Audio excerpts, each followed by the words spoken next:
श्री गोवर्धन नाथ की जय हो। श्री वल्लभाधीश की जय हो। श्री गोकुलनाथ की जय हो। श्री गुसाई जी परम दयाल की जय हो। सर्वोत्तम स्त्रोत्रमा શ્રી ગુસાઈજી પ્રભુએ મહાપ્રભુજી વલ્લભાચાર્યજીના 108 નામ જે પ્રગટ કર્યા છે તે વિશે ટીકા શ્રી ગોકુલનાથજીને આપે પ્રેરણા કરી અને પ્રગટ કરાવી. તે સર્વોત્તમ સ્તોત્ર શરૂ થયું 2 દિવસ પહેલા. તો સર્વપ્રથમ તો શ્રી ગોકુલનાથજીએ આપના પિતા શ્રી ગુસાઈજીના નત્વા પિતૃપદામ ભોજ સર્વાભીષ્ટ પ્રદાયક કરી અને શ્રી ગુસાઈજી પ્રભુના ચરણારવિંદનું ધ્યાન સ્મરણ ભજન કરવાથી શું અલૌકિક આલોક અને પરલોકની પ્રાપ્તિ થાય તે કૃપા શ્રી ગોકુલનાથજીએ કરી હતી. ત્યાર પછી શ્રી ગુસાઈજીએ જે એકથી લઈ અને જે શ્લોકો પ્રગટ કર્યા છે સર્વોત્તમજીમાં, એ શ્લોકમાં પ્રથમ શ્લોક જેમાં શ્રી ગુસાઈજીએ સાક્ષાત પૂર્ણ પુરુષોત્તમની જે સ્તુતિ કરી હતી તે શ્લોક ઉપર શ્રી ગોકુલનાથજીની ટીકા ચાલુ થઈ હતી. પ્રાકૃત ધર્માનાશ્રય પ્રાકૃત નિખિલ ધર્મરૂપ મિતિ કરીને જે શ્લોક હતો એ પણ આવી ગયો, જેમાં આપે જે વર્ણન કર્યું કે આપ પ્રાકૃત રજોગુણ તમોગુણ સત્વગુણથી રહિત છે પરંતુ સાકાર પણ છે તે સિદ્ધ કર્યું વેદથી પ્રમાણિત છે કહીને. બીજા શ્લોકમાં શ્રી ગોકુલનાથજીએ શ્રી ગુસાઈજીનો જે શ્લોક છે કલિકાલ તમ્મચ્છન દ્રષ્ટિદ્વાબ વિદુભાસમપી વિદુષામપી, એ શ્લોકમાં પણ આપે કહ્યું કે શા માટે વેદમાં આ પૂર્ણ પુરુષોત્તમનું સાકાર સ્વરૂપનું વર્ણન એ અત્યારે જે પંડિતો છે જે શાસ્ત્રાર્થ કરી રહ્યા છે એમને દેખાતું નથી. એ કલિકાલનો મહિમા છે એવો એ પ્રગટ કર્યું શ્રી ગોકુલનાથજીએ. અને જે ત્રીજો શ્લોક શરૂ થયો છે હજી ચાલુ છે, વિરામ નથી થયો, એ આજે પણ આવશે, કદાચ આજે વિરામ થશે. એમાં તો મૂળ પાયાનો શ્લોક છે શ્રી ગુસાઈજી રચિત, જે હજી નામ શરૂ થશે એ તો બહુ વાર છે. હજી તો આ ત્રીજો શ્લોક છે, પછી 4, 5 અને 6 શ્લોક જે છે એમાં આ સર્વોત્તમજીનો મહિમા જ આવશે કે આમના ઋષિ કોણ છે, આ ગ્રંથના આનું બીજ શું છે, આ ગ્રંથનું, આ ગ્રંથથી કેવા કેવા પ્રતિબંધોનો નાશ થાય છે એવું મહાત્મ્ય બધું. કારણ કે શરૂઆતમાં મહાત્મ્ય હોય એ આપણી રીતિ છે માર્ગમાં, જેમ કે ભાગવતજી આ શરૂ થાય તો પહેલાં મહાત્મ્ય પ્રગટ થાય છે, ધુંધુકારીનો મોક્ષ થાય છે એવી રીતે. એમ પછી જે શ્લોક આવશે જે 7મો, એમાં પછી શ્રી મહાપ્રભુજીના જે 108 નામ છે એમાં આનંદ પરમાનંદ શ્રી કૃષ્ણાસ્ય કૃપાનિધિ દૈવોદ્ધાર પ્રયત્નાત્મા સ્મૃતિ માત્રાર્થી નાશન, એમાં 1, 2, 3, 4, 5, 6 નામ એ સાથે એ પછી ટીકા એ ઉપર શ્રી ગોકુલનાથજી શરૂ કરશે. એમાં સમય લાગશે હજી તો. પહેલાં તો આપણે કહ્યું કે મહાત્મ્ય પ્રગટ કરવું છે અને મહાત્મામાં સૌથી પાયાનું જે શ્લોક છે આ જ છે જે આપણે ચાલી રહ્યો છે અત્યારે. દયા નિજ મહાત્મ્ય કરિષ્યમ પ્રકટમ હરિ વાન્ય યદા તદા સ્વાસ્ય પ્રાદુર્ભૂતમ ચકાર, જેમાં આવી ગયું કે ગોલોકમાં જ પૂર્ણ પુરુષોત્તમ શ્રી કૃષ્ણએ આપના લીલાના જે જીવો આપની સાથે વિહાર કરતા અને એ આપને ભૂલી ગયેલા છે, કેમ કે અપરાધથી કે મંદરોધ કરવા માટે ભૂતલ પર આવ્યા છે પણ હવે એમને સ્મૃતિમાં રહ્યું નથી. એમની પર કૃપા કરવા માટે સાક્ષાત શ્રી પૂર્ણ પુરુષોત્તમના મુખારવિંદથી શ્રી મહાપ્રભુજી વલ્લભાચાર્યજી પ્રગટ થયા છે અને એ સિવાય બીજા કોઈનું સામર્થ્ય પણ નથી કે દૈવી જીવોને પોતાની તરફ આકર્ષી શકે અને માર્ગમાં પાછા લાવી શકે. એટલે આપે જ પ્રાગટ્ય લેવું પડ્યું છે. એટલે તો વારે વારે ઉક્તિ આવે છે કે સેવા કરી શીખવે શ્રી હરિ, આપ સેવા કરી શીખવે. એટલે આપ જ હવે સેવક થઈને પણ સેવા કેવી રીતે કરવી એ શીખવી રહ્યા છે. એવા આ ત્રીજા શ્લોકમાં જે ગઈકાલે ટીકા અધૂરી હતી તે હવે આગળ આવશે। अरु मायावादी पंडितन को श्री आचार्य जी महाप्रभु अपनो स्वरूप नहीं जताए है। जो आ जे छे महाप्रभुजीનું જે સ્વરૂપ છે એ કોના માટે અગમ્ય છે અને કોના માટે ગમ્ય છે એનો ભેદ અહીંયા પ્રગટ થઈ રહ્યો છે। મેં ગઈકાલે કહ્યું હતું જે મારાથી સમજ છે કે મહાપ્રભુજી વલ્લભાચાર્યજીનું જે સ્વરૂપ છે એ ઈશ્વર તરીકે તો બધાને જગ જાહેર કરેલું છે।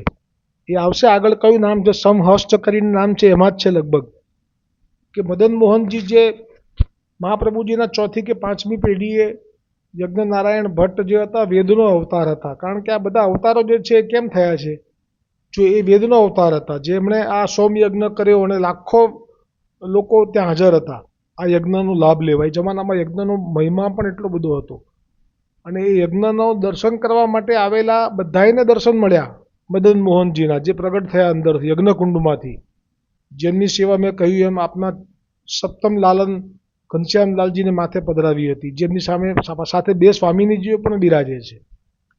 તો એ ઘનશ્યામ જે સ્વરૂપ છે મદન મોહન ઘનશ્યામજીને પધરાવેલું, એ સ્વરૂપે કહ્યું હતું કે અમારું પ્રાગટ્ય હવે આ જે વંશોમાં 100 સોમયજ્ઞ પૂરા થશે એમને ત્યાં થશે અને આ જાણે છે બધા જ, બધાની સામે વાત થયેલી છે એટલે એ પ્રચાર થઈ ગયો ત્યારથી જ।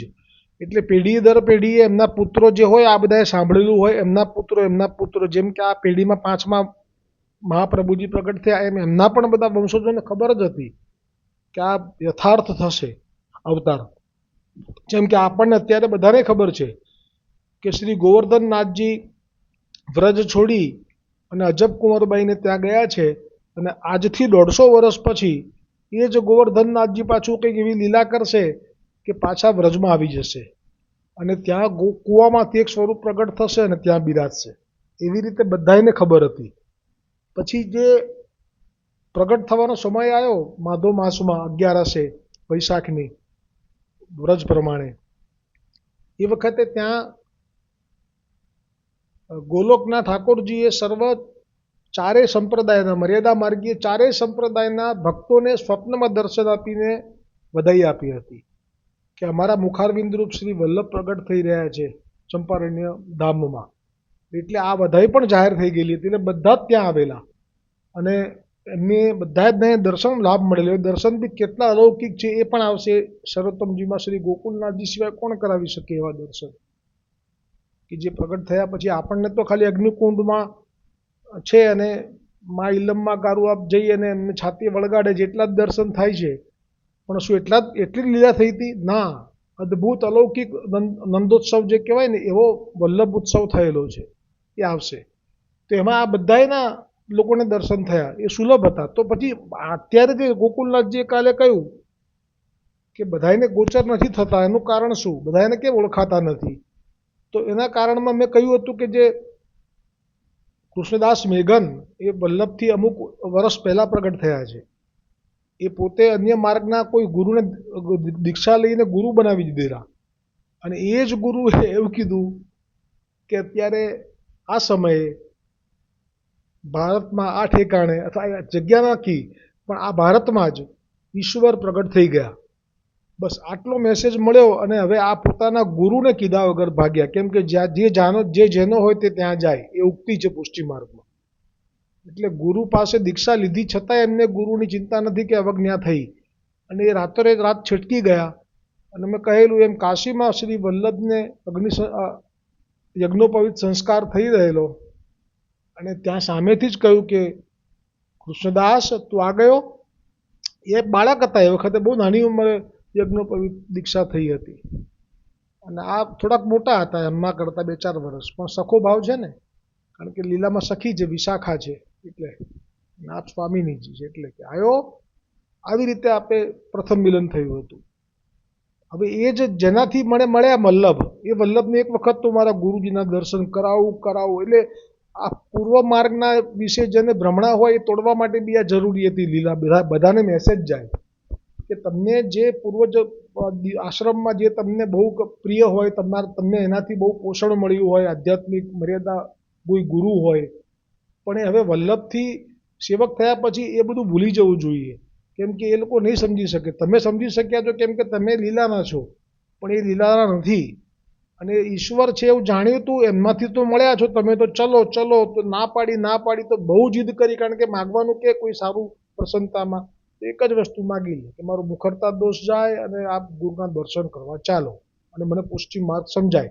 આ 3 વસ્તુ માગ કરતા છેવટે વલ્લભ ગયા તો એ એમને ઈશ્વર પ્રગટી ચૂક્યા છે એવી એમને એ મળી હતી અદાણી, પણ એ સામે છે તો અત્યારે ઓળખાતા જ નથી. બસ આ વાત છે. એટલે ગોકુલનાથજીએ કાલે જ કહ્યું કે જો આ ઓળખાશે નહીં ઓળખાય એ તો હું નહીં કહી શકું કેમ, પણ દ્રષ્ટાંત આપેલું ગઈકાલે ગોકુલનાથજીએ કે જેમ ભગવાન શ્રી કૃષ્ણ પ્રગટ થયા તો બધાને સ્વરૂપનું જ્ઞાન ન હતું. ઉદ્ધવજીને અને ગોપીજનોને હતું, એમ બધાને ન હતું. જેમની ઉપર આપે કૃપા કરી એમને થયું. એ વાત અહીંયા આવી કે જે સ્વામીજીનું સ્વરૂપ છે એ તો આજે પણ જેમના ઘરમાં વૈષ્ણવ નથી એ લોકોને કેવી રીતે થાય કે આ સ્વામીજી છે કે આ રાધાજી છે, હું કેવી રીતે માનું? બિલકુલ ના માને. અને એ જ છૂટું પાડવા માટે પણ જરૂરી છે.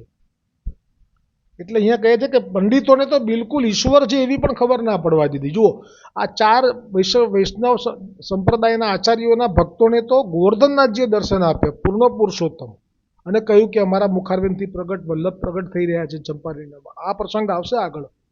પણ અહીંયા તો પંડિતો જે છે જેમનું મનમાં નિરાકારનો જ ભાવ છે, એટલે એમને તો બિલકુલ જ્ઞાન ના થયું. એટલે એમનો સંદેહ જે થાય આવો તો એનો જવાબમાં હવે આપ જ કહી રહ્યા છે કે માયાવાદી પંડિતન કો શ્રી મહાપ્રભુજી અપનો સ્વરૂપ નહીં જતાએ. માયાવાદી એટલે કયા? મેં કહ્યું ને કે જે સાકારમાં નથી માનતા અને જે દ્રવ્ય ભેગું કરવું અને ભોગ ભોગવવો અને એ આપ મુઆ ફિર ડૂબ ગઈ દુનિયા, એ ભાવવાળા.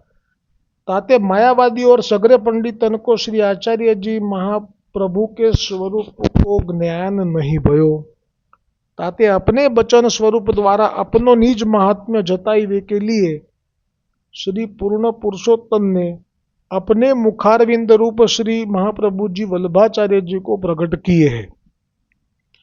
ताते श्री महाप्रभु जी कृपा करी के पूर्ण पुरुषोत्तम रूप को महात्म्य तथा अपने स्वरूप को महात्म्य प्रकट करी के हमको जताए, तब हमको श्री पूर्ण पुरुषोत्तम के तथा श्री आचार्य जी એટલે કે वल्लभ के स्वरूप को ज्ञान भयो है।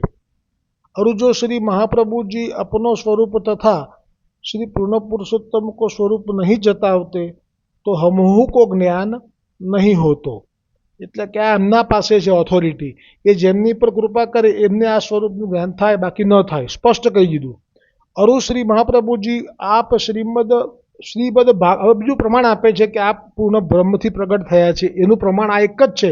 આવું ક્યાંય બીજે તમને જોવા નહીં મળે કે શ્રી મહાપ્રભુજી આપ श्री भागवत की टीका श्री सुबोधिनी जी प्रकट किए हैं, सो श्री सुबोधिनी जी के प्रारंभ में श्री पूर्ण पुरुषोत्तम के मुखारविंद रूप में देव रूप अग्नि है, ताको स्वरूप अलौकिक अग्नि रूप आपको स्वरूप आप श्री आचार्य जी निरूपण किए हैं। केम के प्रश्न एवो कर्यो ने कि गुसाई जी ने कि तमे तो द्विज तनना कोई साधारण मनुष्य जेवा देखाओ छो, तो तमने आटली बधी गोलोकनी केवी रीते खबर पड़े कि आ गोलोकना पूर्ण पुरुषोत्तमना मुखारविंदथी प्रकट थया छे, तमने वળી आ ज्ञान क्यांथी थयुं?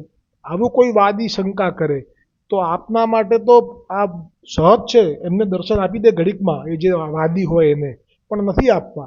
સંકલ્પ જ છે મહાપ્રભુજીનો કે જે દેવી નથી એને તો આપણે આવા જ દેખાવા જોઈએ કે જે સાધારણ મનુષ્ય છે, પણ જે આપણા જીવો છે એમના માટે સ્વરૂપનો દર્શન થાય. એટલે તો શ્રી ગુસાઈજીનો જો આજે 252માં પ્રસંગ આવ્યો તો એ જે લક્ષ્મીદાસ દોશી જેવા આવ્યા, એકલા એમને જ શ્રી કૃષ્ણચંદ્ર દેખાયા, વ્રજના કોમળ જે 7 કે 10 વર્ષના છે એવા, બીજા કોઈને નથી દેખાયા. આજુબાજુના ભેગા થયા, ભીડ તો બહુ ભેગી થઈ જાય ને કે સાધુ આયા સંત આયા, તો એમને સાધુ સંત જ દેખાયા કરે, પણ આમને દેખાયા કેમ કે આપે કૃપા કરીને દર્શન આપ્યા એટલા માટે.